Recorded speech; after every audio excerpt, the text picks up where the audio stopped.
Welcome to my another blog. তো আজকের ব্লগটিতে আমি স্টার্ট করছি আমাদের ঘরের সামনে থেকে। আর কালকের ব্লগটা আপনারা যারা যারা দেখেছেন সবাই ভাবছেন যে কালকে তো আমি শুয়ে শুয়ে ভিডিও বানিয়েছি, আজকে আমি দাঁড়িয়ে রয়েছি কীভাবে, হাঁটছি কীভাবে। তো এটার কারণ হলো আমার ঘাও ঠিক হয়ে গেছে আর আমি এখন মোটামুটি ঠিকই আছি, হালকা পাতলা হাঁটতেও পারি। তো চলুন আমরা আমার ঘরে যাই একটু।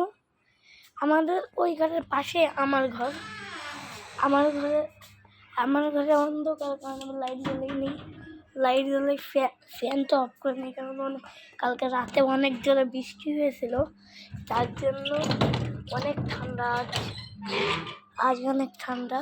আর আমার বিছনার চাদরও ধুতে দিয়েছি আজ। আর এখন আমি এই ঘরে আসলাম। তো এখন আপনাদের আমি বসে বসে একটা কারণ বলবো। আমার মুসলমানি অনেক আগে দিয়ে হয়ে যেত, কিন্তু তখন আমি ছোট ছিলাম, তাই অনেক ভয় পেতাম। তার জন্য আমি ইউটিউব চ্যানেল চালাতে শুরু করি 2025 সালে স্টার্ট করেছিলাম, কিন্তু 1 মাস হয়ে গেছে আমার।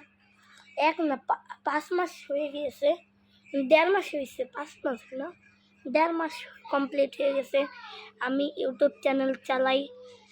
তো এখানে অনেক কক্সবাজারের ভিডিও আছে। কক্সবাজারে যা দিনে আমি বাসের স্লিপার কোচে গিয়েছিলাম, যে স্লিপার কোচে ঘুমায় যেতে হয়, তাই আমি ঘুমের থেকে উঠে একটু বাইরের দিকে, আমরা তো টপ ছিলাম একদম উপরের ফার্স্ট, মানে সব থেকে আগে যেটা সেটাই ছিলাম। তাই ঘুমের থেকে উঠে আমি বাইরের থেকে দেখেছি আমরা চট্টগ্রাম পৌঁছেছিলাম। এখনও কক্সবাজার